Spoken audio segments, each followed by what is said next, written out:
تو پھر کیوں نہیں ان میں سے ایک بھی فائل سچی ثابت نہیں ہو سکی؟ کیا کسی فائل کو سچی ثابت کرنے کے لیے 1 صدی چاہیے ہوتی ہے؟ 4 سال میں 1 سطر کا الزام بھی ثابت نہیں ہو سکا، 1 سطر کا الزام بھی ثابت نہیں ہو سکا، جتنی کہانیاں گڑھی گئیں۔ آپ کو یاد ہوگا کہ نواز شریف کے خلاف جو مہم چلائی ایون فیلڈ فلیٹس کے حوالے سے یا لندن میں جائیدادوں کے حوالے سے، جو بھی، اس کو تو آپ ایک طرف رکھیں۔ پاکستان میں آصف زرداری کے خلاف ایک مہم عمران خان کے دور میں چلی اور خود زرداری صاحب کے دور سے اس کا آغاز ہو گیا تھا، نواز شریف کے دور میں بھی وہ چلی۔ وہ یہ تھی کہ زرداری کے اکاؤنٹس ہیں، فلودے والے کے پاس اتنے ارب نکلے ہیں، پکوڑے والے کے پاس اتنے ارب نکلے ہیں، اور کلفی والے کے پاس اتنے ارب نکلے ہیں، دال چنا بیچنے والوں کے پاس، آلو چھولے بیچنے والے کے پاس اتنا نکلے ہیں۔ وہ اربوں روپے کی رقم زرداری صاحب کی انہوں نے کرپشن ثابت کرنے کی کوشش کی، کہانی گھڑنے کی کوشش کی، ایک بنیاد بنائے گی۔ سوال پیدا ہوتا ہے کہ وہ پھر اکاؤنٹ سے جو اتنی اربوں خربوں کی رقم برآمد اب تک ہوئی ہیں وہ کہاں گئی؟ بلکہ ایک موقع پر تو وہ جو شاید دنیا کا سب سے زیادہ جھوٹ بولنے والا اینکر پرسن ہے شاہد مسعود، اس نے ایک مرتبہ کہا تھا کہ آصف زرداری کی ایک کشتی پکڑی گئی ہے جس میں سونا بھرا ہوا تھا اور وہ دبئی جا رہی تھی۔ کشتی میں سونا کتنا آتا ہو؟ 1-2 کلو سونا تو کشتی میں نہیں لے جایا جاتا، کشتی میں منوں کے حساب سے سونا تھا۔ سوال یہ پیدا ہوتا ہو کہ وہ سونا کہاں ہے؟ اور جھوٹ گھڑنے کی کہانی آپ نے وہ بھی دیکھا ہوگا، ٹی وی پروگرام بڑا مشہور تھا، ہارون رشید نے ایک پروگرام میں کہا تھا کہ یہ جو نواز شریف صاحب باہر چلے گئے ہیں اجازت لے کر، تو یہ مفت میں نہیں گئے بلکہ انہوں نے 25,000 ارب ڈالر پاکستان کے قومی خزانے میں جمع کرائے ہیں، پھر ان کو جانے کی اجازت ملی ہے۔ وہ پاکستان جو 1 ارب ڈالر کا قرضہ لینے کے لیے IMF اور چین اور سعودی عرب سے منتیں کرتا ہے، پھر کہیں اس کو جا کر سال میں 5-6 ارب ڈالر کا قرضہ ملتا ہے، اور عمران خان نے 4 برسوں میں 20,000 ارب روپے کا اضافہ کیا، تو وہ نواز شریف نے اکیلے نے 25,000 ارب ڈالر یعنی 25,000 کھرب روپے 25,000 کھرب روپے جمع کرا دیے۔ اس اتنی رقم سے تو پاکستان امریکہ کو خرید سکتا ہے، IMF کو دے سکتا ہے کہ بھئی ہم تمہیں اتنا قرضہ دیں گے 0.5% سود پر، تو پاکستان میں سڑکیں سونے کی بن جائیں۔ پھر جناب وہ ان کا ایک تیسرا جو خلیفہ ہے وہ ہے عوریہ مقبول جان، جس نے یہ خواب گھڑا کہ حضور صلی اللہ علیہ وسلم نے جنرل باجوہ کی اپوائنٹمنٹ کی، اور اس نے کالم لکھے، پروگرام کیے، جس میں یہ ثابت کرنے کی کوشش کی، میں اپنے الفاظ میں بتا رہا ہوں کہ کیا ثابت کرنے کی کوشش کی، جیسے جس امام زمانہ کا ذکر ہوتا ہے وہ یہی باجوہ صاحب تو ہیں، لیکن پھر جب وہاں سے راتب ملنا بند ہو گیا تو اسی خواب کو دوبارہ بیان کیا اور کہا کہ دراصل اس خواب میں جنرل باجوہ نے توہین رسالت کی تھی، میں تو یہ بتانا چاہتا تھا۔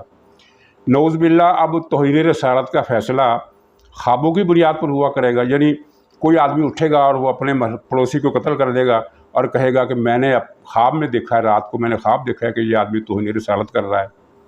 یہ کوئی عقل کی بات، کوئی سینس کی بات؟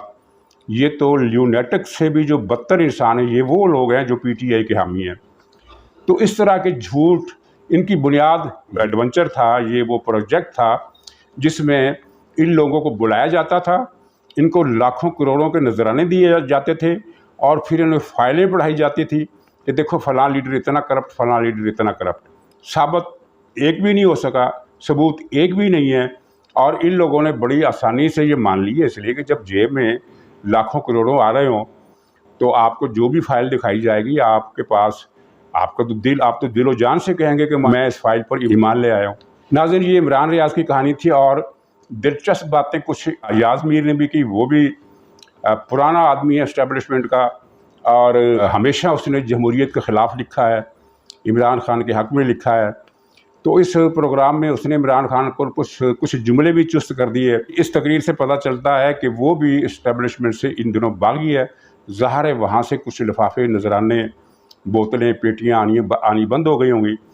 تو اس نے عمران خان کو کہا کہ آپ نے اس ملک کو پراپرٹی ڈیلروں کے ہاتھ میں بیچ ڈالا۔ پراپرٹی ڈیلرز وہ کہہ رہا تھا فوج کو۔ اپوزیشن کی دوسری جماعتوں نے، مثلا مسلم لیگ نون نے، پیپلز پارٹی نے، JUI نے فوج پر تنقید کی ہے، ہمیشہ کی ہے، لیکن اس طرح فوج کو پراپرٹی ڈیلر کا نام دینے کی جسارت کسی سیاسی جماعت نے یا کسی اور صحافی نے نہیں کی۔ فوج کے کاروبار پر تنقید ہوتی رہی ہے۔ خود میں نے کئی کالم لکھے جن میں یہ بڑے نرم فکرے میں نے لکھا کہ دنیا میں جو فوج بزنس کرتی ہے پھر وہ جنگ لڑنے کے قابل نہیں رہتی۔ اس طرح کی تنقید اوروں نے بھی کی، بچ بچا کر محتاط الفاظ میں، لیکن اس طرح کھلم کھلا کہ پراپرٹی ڈیلروں کے ہاتھ میں اپنے ملک بیچ دیا تو عمران خان اس پر خاموش رہا، لیکن اس میں دو لطیفے بھی ہو گئے۔ ایک لطیفہ تو یہ ہوا کہ اس نے کہا کہ جب فوج نے آپ کو لات مار دی تو آپ چی گویرا بن گئے، اور اب آپ چی گویرا ہی بنے رہیں، دوبارہ برسر اقتدار آنے کی کوشش نہ کریں۔ یہ تفنن کے انداز میں کہا۔ اب اس میں سوال یہ ہے کہ چی گویرا کو یہ لوگ جانتے ہیں کہ وہ کون تھا؟ چی گویرا ایک انقلابی تھا جس نے ساری عمر مشکلات میں گزاری، چھپتا رہا، بھاگتا رہا، مارا گیا۔ کیا چی گویرا کسی 300 کنال کے محل میں رہتا تھا؟ کیا چی گویرا کے بھی کوئی پنکی پیرنی تھی جو اس کے لیے روزانہ لاکھوں کروڑوں روپے کماتی تھی اور کمیشن رکھتی تھی اور اس کو دیتی تھی؟ کیا چی گویرا نے بھی کوئی فرہ گوگی رکھی ہوئی تھی؟ کیا چی گویرا بھی کسی ہیلی کاپٹر کا مالک تھا کہ وہ ہیلی کاپٹر سے پاؤں نیچے اتارتا ہی نہیں تھا جب تک وہ اپنی منزل تک نہ پہنچے، جو کار کے ذریعے سفر کرنا اپنی توہین سمجھتا تھا؟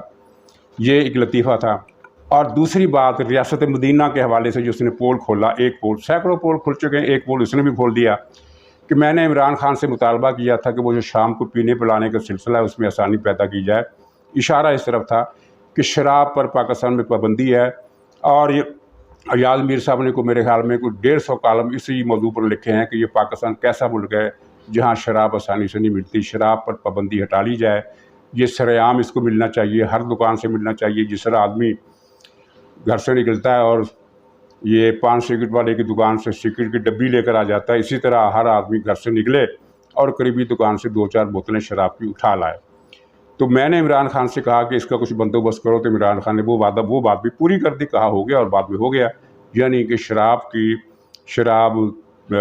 آسانی سے، فراوانی سے دستیابی کا مطالبہ کیا گیا جو عمران خان نے پورا کر دیا۔ تو یہ جناب عمران خان کی ریاست مدینہ کی جو حقیقت ہے وہ 1000 طرف سے عیاں ہو چکی ہے۔ ایک پہلو جو رہتا تھا وہ کل ایاز میر نے خطاب کر دیا اور پھر اپنی تقریر میں بتا دیا۔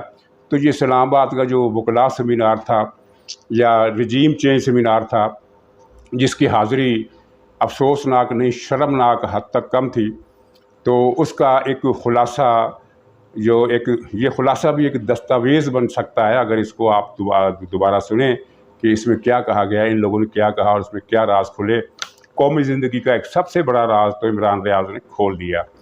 تو اب آگے کیا کرنا ہے، اور آگے جو ہے ہمیں نظر آ رہا ہے کہ ماضی کے سارے پروجیکٹ سے توبہ کر لی گئی ہے اور آئندہ فیصلہ کیا گیا کہ اب اس کے بعد کسی نئے پروجیکٹ کی بنیاد نہیں رکھنی، کیونکہ یہ وہ پروجیکٹ ہے جس نے سیاسی جماعتوں کو بھی تباہ کیا، ملک کو بھی تباہ کیا۔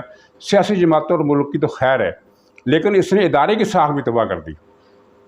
تو اس کے بعد سے یہ توبہ کی گئی ہے اور انشاءاللہ یہ توبہ قائم رہے گی، اور اسی دعا کے ساتھ اور سب کے ساتھ نیک خواہشات کے ساتھ، فوج اور اداروں کو پورے احترام کے ساتھ، فوج اور اداروں کے لیے اس دعا کے ساتھ کہ اللہ تعالیٰ ان کو آئندہ کسی بھی غلطی سے محفوظ رکھے اور ان کا وقار اور عزت بحال کرے، کیونکہ ان کے ذمے پاکستان کے دفاع کا جو فریضہ ہے وہ کئی حوالوں سے دوسرے ملکوں سے مختلف ہے۔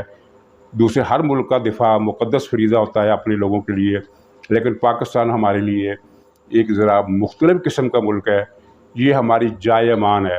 اگر عراق پر ایران حملہ کر کے ضم کر لے یا سعودی عرب عراق پر حملہ کر کے اسے ضم کر لے تو ان کی زندگی ویسے ہی رہے گی جیسی ہے، کیونکہ عراق میں آدھی سے زیادہ آبادی عرب ہے، وہ عربوں کے ساتھ مل جائے گی، اور عراق کا ایک بڑا حصہ آبادی کا فارسی اور ترکمان ہے، وہ ایران کے ساتھ مل جائے گا۔